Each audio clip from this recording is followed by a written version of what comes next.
Hi viewers, this is मेरी बाहा Imran and you're watching my YouTube channel. Viewers, आज हमें दिव्य कुमार ने ज्वाइन किया है जो कि किसी तारुफ के मोहताज नहीं है। सोशल मीडिया पर जो है वो बड़े छाए हुए हैं और बहुत शुक्रिया सर कि आपने हमारे व्यूवर्स के लिए टाइम निकाला। जी शुक्रिया मुझे बुलाने के लिए। Thank you. सारे दर्शकों को अपना अच्छा सर, आज हम मुख्तलिफ टॉपिक्स पे डिस्कस करेंगे। सबसे पहले तो आपने देखा ही होगा कि चंद्रयान 3 लॉन्च कर दिया गया और काफ़ी जो है वर्ल्ड इंटरनेशनल लेवल पर भी उसको बहुत ज़्यादा इंकरेजमेंट मिली, बहुत ज़्यादा सपोर्ट किया गया, बहुत ज़्यादा अप्रिशिएट किया गया भारत को। आप भारत के चंद्रयान 3 मिशन के हवाले से क्या कहना चाहेंगे? देखिए, चंद्रयान 1 जो 2003 का जो प्रोजेक्ट था वो फिर 2009 में उसको उड़ा, वो भी कामयाब हुआ। Chandrayaan 1 was the only mission and the first country was the India who found water on moon। तो चंद्रयान 1 ने ढूंढा था। चंद्रयान 2 था वो 96% कामयाब हुआ, 4% उसमें फेलियर हो गया कि भाई सैटेलाइट पहुंच गई पर रोवर लैंड नहीं हो पाया। अब चंद्रयान 3 क्या है, 50% सक्सेसफुल तो हो चुका है कल। अब रिमेनिंग 50% का हमें 24 अगस्त को पता चलेगा, 40 दिन पूरे होने के बाद, कि भाई क्या पोजीशन है, लैंडर होता है नहीं होता। अगर ये हो जाता है तो ये बहुत बड़ी बात होगी, क्योंकि इस रोवर को जहां पर लैंड करवाना है वो मून का साउथ पोल है, वहां पर अंधेरा होता है। आज तक चाइना, रशिया, अमेरिका ने मून पे लैंडर्स लैंड करवाए हैं, पर साउथ पोल पे कभी नहीं कराया। तो साउथ पोल पे इंडिया पहला मुल्क होगा, और अगर मून पे बात करें तो मून पे इंडिया चौथा मुल्क होगा, इलीट क्लब में आ जाएगा। और इंडिया के अगर आगे के मिशन देखें तो अभी चंद्रयान 4, 5, 6, 7 प्लान है। इनका 4 शायद 25-26 में है, इनका 5 2030 में है, फिर 32 में 6 है। मंगलयान 2, 3 भी इनका प्लान हुआ हुआ है, वो एक एक 27-28 में, एक 31-32 में है। अभी गगनयान है, मैन मिशन, जहां पर इनके एस्ट्रोनॉट्स इंडिया के जाएंगे अगले साल। आदित्य L1 है, वो उनका सूरज का मिशन है। मर्क्यूरी के ऑर्बिट को भी क्रॉस करके वो सन के करीब जाके सन को रीड करेंगे, एक्सप्लोर करेंगे। इसके अलावा इनका एक वीनस का मिशन है, जो ये वीनस पे जाएंगे। उसके बाद आप ये देखें कि इनकी पार्टनरशिप्स जो वर्ल्ड वाइड हो रही हैं, जो अभी जैसे अमेरिका में आर्टेमिस अकॉर्ड इन लोगों ने साइन किया, नासा के साथ अभी 2 महीने पहले निसार सैटेलाइट का जो पार्टनर है, निसार सैटेलाइट इंडिया आ चुकी है, उसको लॉन्च करना बाकी है। तो वो क्लाइमेटिकल चेंजेस और जियोग्राफी अर्थ की स्टडी करेगा और प्रिडिक्ट करेगा कि अर्थ में फ्यूचर में कहाँ कहाँ स्टॉर्म्स और टोर्नेडोज या नेचुरल डिजास्टर्स या क्लाइमेटी आएगी। इसके अलावा इंडिया अपने इंजन्स भी बना रहा है। अभी इंजन्स की एडवांस टेक्नोलॉजी बनाना शुरू कर दी उन्होंने, कि सॉलिड फ्यूल यूज करें, मीथेन यूज करें। इसके बाद रीयूजेबल जो री एंट्री रॉकेट्स होते हैं, जो स्पेस एक्स के पास टेक्नोलॉजी है, इसरो वो डेवलप कर लेगा 2025 तक। उसकी डेडलाइन 2025 दी हुई है। और अभी रिसेंटली जो सबसे छोटा सा रॉकेट इंडिया ने बनाया SSLV, वो 1 महीने में तैयार हो जाता है, उसकी कॉस्ट 90 करोड़ है। तो पाकिस्तान में वो एक तरीके से समझ लें बुगाटी गाड़ी से भी सस्ती है, बुगाटी गाड़ी से सस्ता रॉकेट है। डिविक, मेरा यहाँ पर सवाल है कि खलाई तहकीक और इसमें शामिल टेक्नोलॉजी से सोसाइटी को क्या फ़रोग मिलेगा? आप इस बारे में क्या कहना चाहेंगे? देखिए, फ्यूचर हमारा स्पेस में है, अर्थ को तो पूरा ही एक्सप्लोर कर लिया है। अर्थ पे सिर्फ अब एक चीज रह गई है, ओशन को कंप्लीटली एक्सप्लोर करना, बाकी फिर स्पेस है। स्पेस के एक्सप्लोरेशन से क्या फायदा है, अगला डिफेंस, अगली वॉर आपकी स्पेस में हो सकती है और होगी।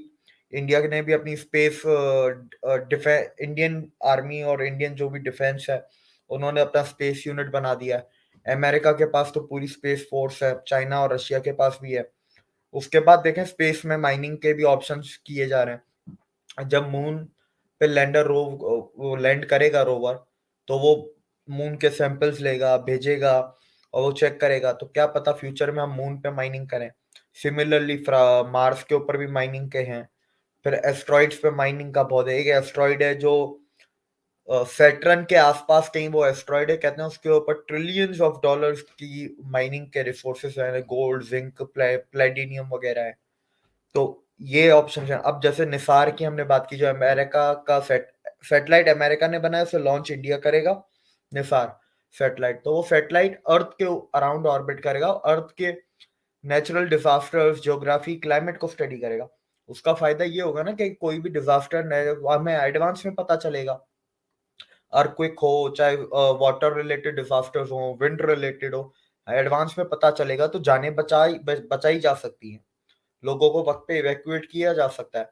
अगर हम बिपरजॉय जो अभी आया था तूफान, अगर हम उसी की बात कर लें, वो भी हमें सैटेलाइट से ही पता चला ना, उसकी इंटेंसिटी कितनी है, वो कब आ रहा है, उसी को सैटेलाइट इंफॉर्मेशन के जरिए ही तो फिर हम वक्त पे लोगों को इवैक्यूएट किया गया, जो भी सी शोर्स पे रहते थे, और वहां पर तैयारियां की गई एडवांस में, तो जानों का लॉस बहुत कम हुआ। अगर ये सैटेलाइट्स नहीं होते तो हमें पता भी नहीं चलता कि उसका क्वांटम कितना है।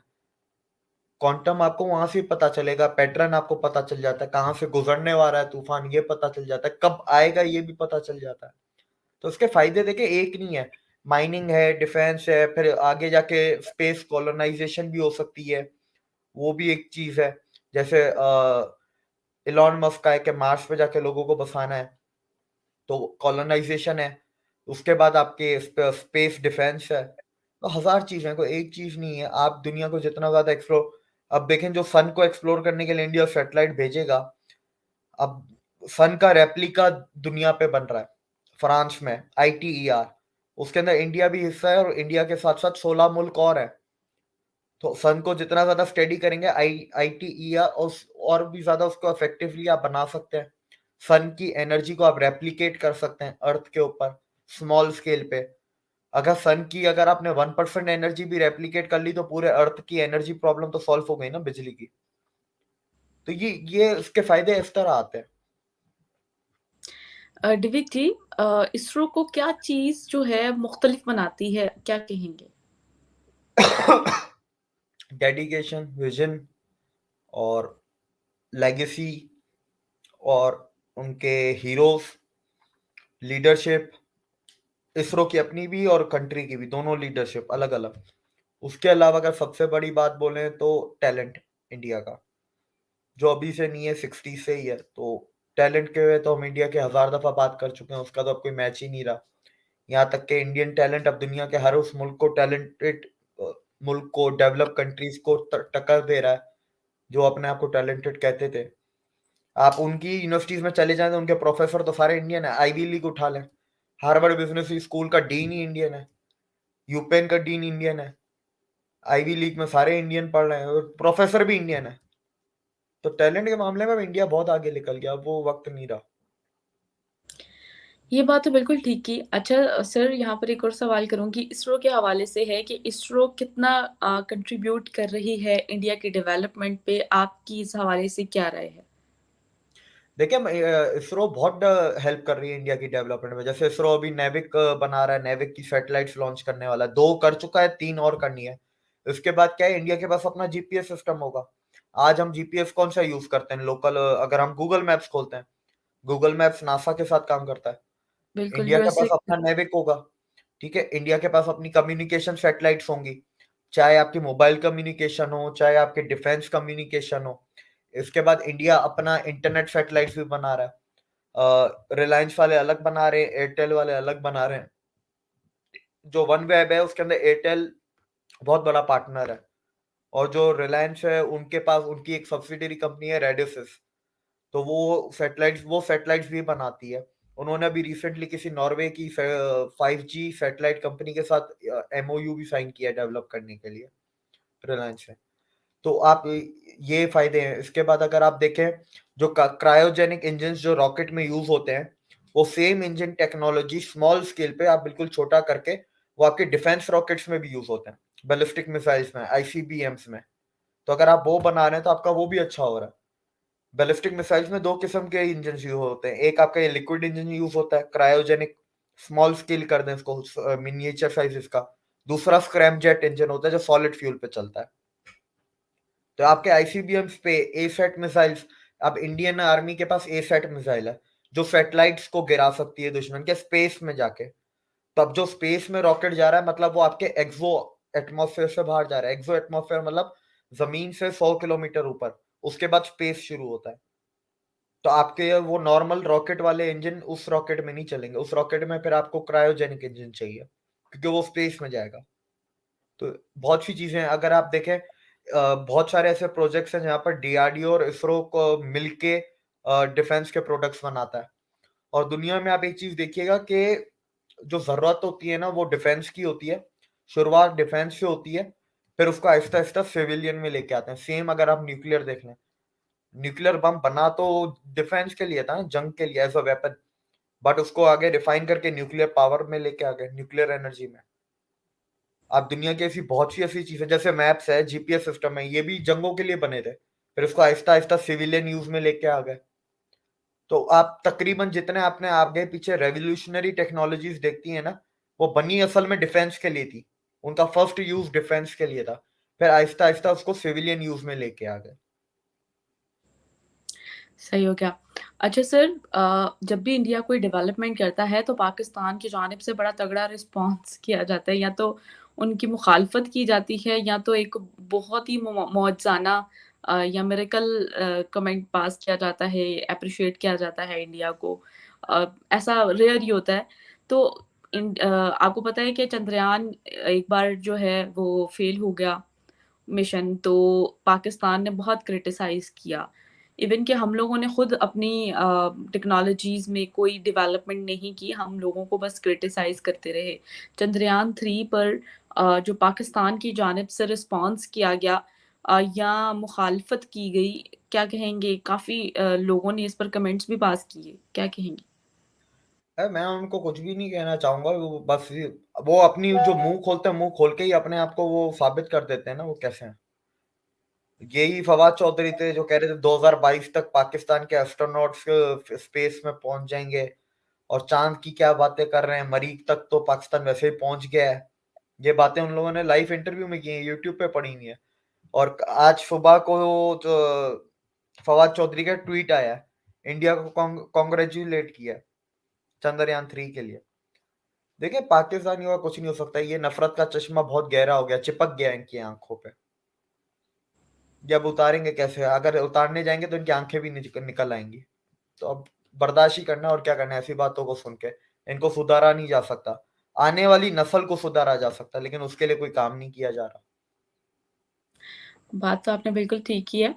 तो पाकिस्तान की स्पार्को बनी तो इंडिया की इसरो से बहुत पहले, लेकिन कहा जाता है कि 50 साल पाकिस्तान की स्पार्को इसरो से बहुत पीछे रह गई। तो इसके पीछे क्या रीजंस है कि पाकिस्तान अपने डेवलपमेंट की जानिब और इसरो स्पेस एजेंसी के हवाले से वो इतनी तवज्जो क्यों नहीं दे पा रहे? क्या फ्लॉज है? देखें हमारी, पहले तो जो चीज मैं बताऊं, पाकिस्तान में बहुत सी ऐसी चीजें हैं जो इंडिया से बहुत पहले पहले कर ली, बहुत पहले, मतलब 10-10 साल चीजें पहले की हैं पाकिस्तान ने। पर वो ये है कि स्टेप 2 नहीं लेंगे, फिर स्टेप 3 नहीं, स्टेप 1 लेके बाद छोड़ देंगे उसको, नीयत कायम नहीं रहती। दूसरी, अगर मैं जैसे एग्जांपल दे देता हूँ, नादरा का कार्ड हो गया, इंडिया में अभी तक नहीं है बाय द वे। ठीक है, इंडिया में एनआरसी का बिल अब जाके आया है। पासपोर्ट हमारे पास, मैं 90 से देख रहा हूँ, पासपोर्ट हमें 10 दिन में मिल जाता है। इंडिया का अभी जाके हुआ है मोदी जी के आने के बाद।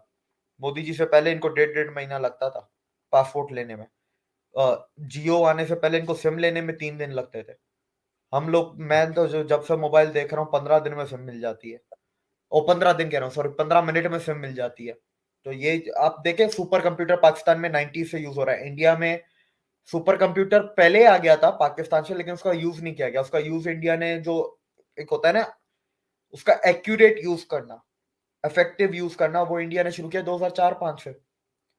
तो पाकिस्तान में ऐसी बहुत सी चीजें पहले आ गई, लेकिन किया कुछ भी नहीं। फिर ये कि अगर स्पार्को की बात करें ना, स्पार्को की फाउंडिंग डेट निकालें, उसके बाद फिर 65 की वॉर कर दी। हमें जंग लड़ने के ज्यादा शौकीन थे, फिर 71 की जंग कर दी, फिर हम अमेरिका के साथ जुड़ गए। हमारी प्रायोरिटीज ही अलग रही हैं। और फिर देखें, अगर आपको स्पार्को एजेंसी है, उसके अंदर काम करने के लिए, उसको चलाने के लिए आपको टैलेंट भी तो चाहिए। आपके पास ऐसे इंस्टीट्यूशंस हैं, इंडिया के साइंटिस्ट तो इंडिया से पढ़ के ही इंडिया में काम कर सकते हैं इसरो में। आपके पास हैं ऐसे इंस्टीट्यूशंस जो rocket science, aviation science, space physicist हो गए, एस्ट्रोफिजिसिस्ट हो गए। ये कोई ऐसी है डिग्री, मुझे तो नहीं पता पाकिस्तान में पढ़ाई जाती है। मेरी नॉलेज में नहीं, आपकी नॉलेज में तो आप मुझे पता है। सही हो गया। तो फिर इंडिया तो फिर इस हिसाब से तो बहुत ज़्यादा आगे जा रहा है ना। देखिए इंडिया ने हम आपने वही जैसे आपने कहा कि हम लोगों ने बेबी स्टेप तो उठाए, फर्स्ट स्टेप उठाया, लेकिन उसके बाद नियत ख़राब करके बैठ गया और अगले स्टेप्स अगर हम उठा लेते तो आज पाकिस्तान भी उसी तरह ग्रो कर रहा होता जिस तरह भारत कर रहा है। और नो डाउट भारत ने बहुत मेहनत किया जस्ट बिकॉज़ कि फिर उनको उनके जो रिवॉर्ड है वो भी मिल रहा है। अब दूसरी जानिब आ जाते हैं सर कि फ्रांस के विज़िट के बाद इंडिया के जो प्राइम मिनिस्टर हैं उनका विज़िट है अब यूएई। फ्रांस के विज़िट पे काफ़ी डेवलपमेंट्स हमारे सामने आई थी। जैसे कि 26 राफ़ेल जो है इंडिया बाय करने जा रहा है, सबमरीन खरीदने जा रहा है। इस तरह की बहुत सी डील्स जो हैं दोनों कंट्रीज़ के दरमियान साइन होने जा रही हैं। उसके बाद हमने देखते हैं कि बड़ा प्रोटोकॉल दिया गया प्राइम मिनिस्टर नरेंद्र मोदी जी को। साथ एक और भी डेवलपमेंट हमने देखी कि यूपीआई इंडिया की वो अडॉप्ट की जा रही है फ्रांस में। इट्स अ बिग अचीवमेंट कि यूएई और नेपाल में और भी बहुत सी कंट्रीज़ में 40 UPI countries. Exactly UPI India की जो है वो यूज़ की जाती है, अब अडॉप्ट किया जा रहा है। फ्रांस ने भी यानी कि वेस्ट भी इंडिया की डिजिटल पेमेंट सिस्टम को जो है वो अपने मुल्क में अ, अडॉप्ट कर रहा है, उसको अपने मुल्क में इम्प्लीमेंट कर रहा है। आप इस बारे में क्या कहेंगे? देखें, इसके बारे में ये कहूँगा कि पहली बात तो जो अगर इंडिया की कामयाबी पे बात करें तो मैं आपको एक सिंपल सा एक चीज़ बताता हूँ। इंडिया एक होती है एक्सट्रीम पॉवर्टी, एक होती है पॉवर्टी। दुनिया से आप एक्सट्रीम पॉवर्टी खत्म कर सकते हैं, पॉवर्टी आप कभी भी खत्म नहीं कर सकते। पॉवर्टी की डेफिनेशन वक्त-वक्त पे चेंज हो जाती है। आज पॉवर्टी की अगर डेफिनेशन झोपड़पट्टी है, तो कल आज से 100 साल बाद पॉवर्टी की डेफिनेशन होगा 200 गज का घर विथ एक छोटी गाड़ी विथ बच्चे in government school. Definition change हो जाएगी, लेकिन वो 200 100 साल बाद वो गरीब होगा। आज का गरीब झोपड़ एक्सट्रीम पॉवर्टी इंडिया ने खत्म कर दी है। 41 करोड़ लोगों को गरीबी से निकाला है लास्ट 15 सालों में। पाकिस्तान की आबादी 25 करोड़, अमेरिका की आबादी 40 करोड़, 41 करोड़ लोगों को निकाला है। तो आप इससे अंदाजा लगा लें। तो इंडिया अब रुकने वाला नहीं है। इंडिया के लिए अभी भी थोड़ा सा टफ टाइम मैं कहूंगा, अगले 4 साल इंडिया के लिए थोड़े से टफ है, जिसमें हुँ। उनको बहुत केयरफुली चलना है। Once India cross $5 trillion mark, उसके बाद इंडिया को कोई नहीं रोक सकता, कोई भी नहीं। अभी 4 साल क्रिटिकल हैं जब तक कि ये तीसरे नंबर पे या $5 ट्रिलियन मार्क पे नहीं आ जाता। अब आपने यूपीआई की बात की, देखें 40 प्लस मुल्कों में यूपीआई चल रहा है, 22 मुल्कों में इंडियन करेंसी चल रही है। अपनी करेंसी चलाने के लिए आपको अपना सॉफ्टवेयर भी तो चाहिए ना। मैं ऑफिशियली इंडियन करेंसी 22 मुल्कों में चल रही है, मेरे इस दिमाग में इंडियन करेंसी 40 मुल्कों में चल रही है, क्योंकि वो फ्यूचर है ना। जहां जहां यूपीआई है वहां वहां इंडियन करेंसी पे जाके अब फिर इनकी डील होनी है, सीधी सी बात है। क्योंकि आपको अपना सॉफ्टवेयर चाहिए। अमेरिका का डॉलर हर मुल्क में चलता है, तो हर मुल्क के अंदर अमेरिकन सॉफ्टवेयर भी तो है ना, स्विफ्ट। तो आपको इंडियन रुपी चलाना है तो आपको इंडियन सॉफ्टवेयर भी चाहिए, जो कि यूपीआई। तो मेरे दिमाग में तो इंडियन करेंसी ऐसी 40 मुल्कों तक पहुंच गई है। दुनिया के लिए 22 होंगे, मेरे दिमाग में 40 मुल्कों में चल रही है। अच्छा, इंडिया और फ्रांस का देखें, अभी फिर से नेक्स्ट 25 साल का कॉपरेशन डील हुई है, जिसको उन लोगों ने नाम दिया है horizon 2047 25 25th anniversary of India France strategic partnership towards a century of India France relations. इसके अंदर स्पेस के अंदर ये कॉपरेशन है अगले 25 सालों में, डिफेंस में, इंडो पैसिफिक में, एजुकेशन में। 2025 तक इंडिया के सालाना ये 20,000 स्टूडेंट्स जाएंगे। 2030 तक उसको बढ़ा के फ्रांस 30,000 स्टूडेंट्स कर देगा। एक्सचेंज प्रोग्राम्स खोल दिए कि फ्रेंच स्टूडेंट्स इंडिया में आके पढ़ें और फ्रेंच यूनिवर्सिटीज इंडिया में खोलें।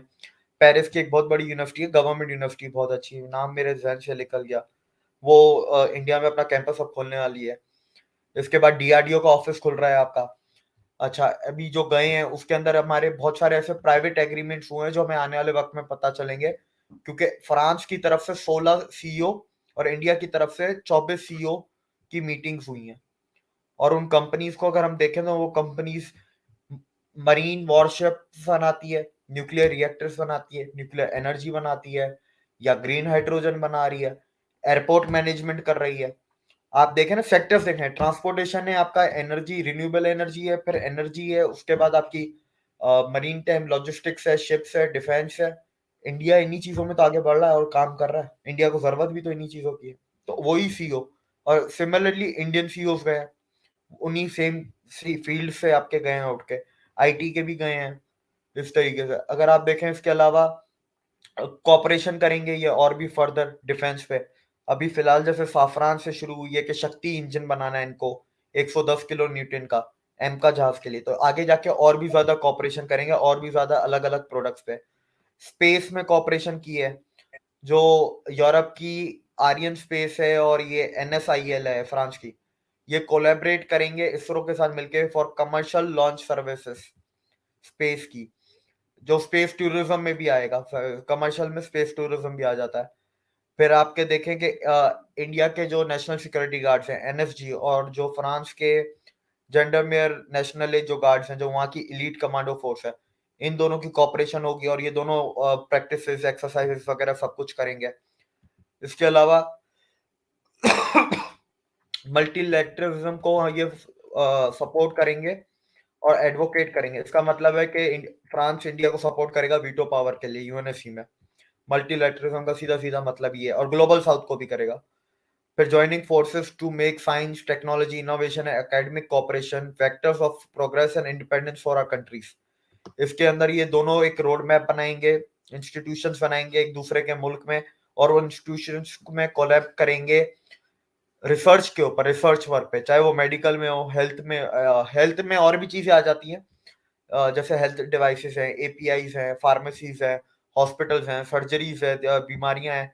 इसके अलावा साइंस के ऊपर करेंगे। साइंस में भी तो 1 लाख फील्ड्स हैं, आप गिनते रहे तो वो खत्म ही नहीं होनी। आर एन डी वगैरह पे एआई के ऊपर करेंगे कि एआई को किस तरीके से बनाया जाए कि वो कंट्रोल रहे, जिस जो उसके अंदर डेटा सिक्योरिटी का खर्चा है। उसके बाद टेररिज्म पे ग्लोबल लेवल पे एक दूसरे को सपोर्ट करेंगे और टेररिज्म के साथ कॉम्बैक्ट करेंगे, जिसके अंदर इंडिया का जो मोटो है, नो मनी फॉर टेररिज्म, तो उसके ऊपर जाएंगे, जिसे नार्को टेररिज्म भी कह सकते हैं आप दूसरे लफ्जों में, जो ड्रग से टेररिज्म को फाइनेंस किया जाता है, ड्रग मार्केटिंग और ड्रग स्मगलिंग से। फिर आपके ये क्लाइमेट के ऊपर है कि वही फ्रांस से न्यूक्लियर रिएक्टर्स वगैरह की एनर्जी या इंपोर्ट होगी, या एनर्जी टेक्नोलॉजी आएगी इंडिया में बनेंगे। फिर 3 स्कॉर्पियन क्लास आपकी सबमरीन है जो P45 प्रोजेक्ट्स के अंदर आ रही हैं, उसमें टोटल 6 हैं, पहले अभी 3 की डील हुई है। इसके अलावा आपके 26 मरीन राफेल हैं, जो आईएनएस विक्रांत से हाँ, विक्रांत से अभी उड़ेंगे। इससे आगे आप अगर चलते जाए तो इंडो पैसिफिक के ऊपर ये लोग अपने और बेसिस बनाएंगे, जो नेवी बेसिस हैं फ्रांस के और इंडिया के दोनों के, जो इंडो पैसिफिक में जितने भी बेसिस हैं आर्मी के, मिलिट्री, नेवी के, उनको और ज्यादा स्ट्रेंथन किए जाएंगे, और जो पैसिफिक आइलैंड या स्मॉल आइलैंड नेशंस हैं वहां पर और ज्यादा बेसिस बनाए जाएंगे, ताकि एक फ्री ट्रेड दुनिया में हो उसके ऊपर। उसके अलावा आप देखें कि ग्रीन हाइड्रोजन में इंडिया लीडर है, नंबर 1 है दुनिया में। इलेक्ट्रोलाइजर्स में भी, जो उनकी मैन्युफैक्चरिंग है और जो उसकी कंजप्शन वगैरह उसमें भी, तो वो कॉपरेट करेंगे। फिर फ्रांस की जो ऑटोमोबाइल कंपनीज हैं, उन्होंने हाइड्रोजन ट्रक्स वगैरह बना लिए, जैसे वॉल्वो उठा लें आप, लाइबर उठा लें, लाइबर कंस्ट्रक्शन क्रेन्स वगैरह, और वो बनाती है इक्विपमेंट लाइबर, वो ऑलरेडी इंडिया में मौजूद है, पर उनको और इन्वेस्ट करने के लिए बोला जा रहा है कि आप डबल इन्वेस्ट करें। और सिर्फ ये नहीं, एक जो बहुत अच्छी चीज मुझे लगी कि लग्जरी ब्रांड के सीईओस भी थे, जैसे शनेल के थे, लुई विटॉन के थे। ठीक है, इसका मतलब है कि इंडिया की स्पेंडिंग पावर बढ़ रही है, इंडिया में पैसा लोगों के पास ज्यादा आ रहा है कि वो ऐसे लग्जरी ब्रांड्स पे भी शॉपिंग कर सकते हैं। आप दुनिया के अभी किसी भी ब्रांड का नाम ने, वो ऑलमोस्ट हर ब्रांड का अपना खुद का कंपनी आउटलेट इंडिया में है। और इंडिया में तो अब ऐसे मॉल्स बन गए जहाँ पर सिर्फ लग्जरी आउटलेट्स होते हैं, उधर लोकल ब्रांड्स नहीं होते। लोकल ब्रांड्स के लिए आपको अलग मॉल जाना पड़ता है। ये मुंबई में, बेंगलोर में यूबी सिटी हो गया आपका, ये एक डीएलएफ है आपका, नोएडा वाला। तो इंडिया अलग ही लेवल पे चला गया, आप उसको कंपेयर नहीं कर सकते पाकिस्तान के साथ। फिर इंटरनेशनल सोलर अलायंस है, उसके अंदर जितने भी सोलर एनर्जी या विंड एनर्जी या हाइब्रिड एनर्जी जिसे कहते हैं, जिस प्रोजेक्ट में सोलर और विंड दोनों से बनाई जाए, उस स्टार्टअप्स को फंडिंग वगैरह की जाएगी और उनको हेल्प की जाएगी। इसके साथ साथ बहुत सारे और दूसरे एमओयूज, कम्युनिकेशन के, मीडिया के, Prasar Bharati, France Media Monde, invest in India and Business France. उसके बाद observation mission Trishna implementing agreement, India France का जॉइंट अर्थ ऑब्जर्वेशन है। Maritime domain awareness short term program. इसके बाद आपका Java for assessment of conjunction software है। उसके बाद आपके हेल्थ में है, इनके हुए हैं MOUs, institute of France research and exploration जो हेल्थ का है, और इंडिया में जो मिनिस्ट्री ऑफ अर्थ साइंसेस और national institute of ocean technology है, इसके बीच में हुआ है। इसके बाद इनका इंडियन ऑयल कॉर्पोरेशन और Total Energy gas and power limited के long term LNG sale and purchase agreements हुए हैं, क्योंकि दोनों की सेल भी होगा परचेस भी होगा अपनी अपनी नीड के हिसाब से। इसके अलावा और भी बहुत सारी चीजें हुई हैं। सिंगल यूज प्लास्टिक पोल्यूशन पे जॉइंट कमिटमेंट इन लोगों ने की है, वही पोल्यूशन और वो क्लाइमेट चेंज वगैरह पे। इंडिया अपने एक और कॉन्सुलेट फ्रांस में एक्स्ट्रा खोलेगा। स्पोर्ट्स में ये लोग कॉपरेशन बढ़ाएंगे, स्पोर्ट्स इंफ्रास्ट्रक्चर में, स्पोर्ट्स यूनिवर्सिटीज में, स्पोर्ट्स एजुकेशन में। अच्छा, जो ऑफिशियल पासपोर्ट्स होते हैं जैसे हमारे डिप्लोमेट पासपोर्ट्स हो गए या गवर्नमेंट पासपोर्ट्स जो होते हैं, इंडिया में 4 किस्म के पासपोर्ट्स होते हैं, तो जो बाकी 3 किस्म के उनको एग्जम्पशन मिल गई है वीजा की, तो सिर्फ पब्लिक को वीजा लेनी है, बाकियों को नहीं लेने की जरूरत है। Agreement between Proparco subsidiary of French development agency and Satya Microfinance for $20 million to support Satya in growing its microcredit MSME portfolio and faster inclusion of unbanked people.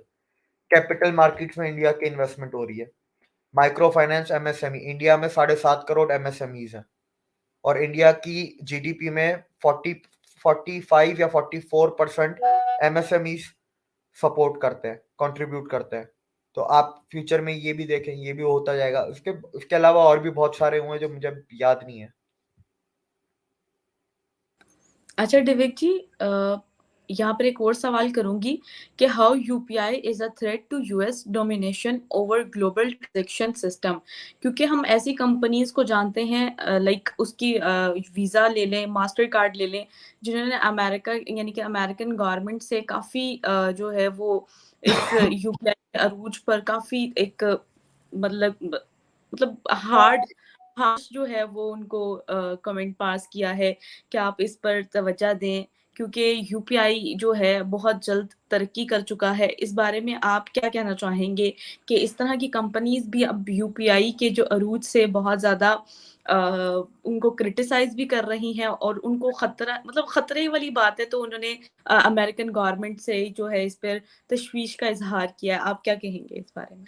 नहीं नहीं, उन्होंने यूपीआई पे नहीं किया, उन लोगों ने रुपए पे किया है। तो इंडिया में जो रुपए है, रुपए कार्ड कंपनीज का सॉफ्टवेयर से कुछ भी नहीं है, कार्ड कंपनीज का कार्ड कंपनी से मसला है, रुपए से है।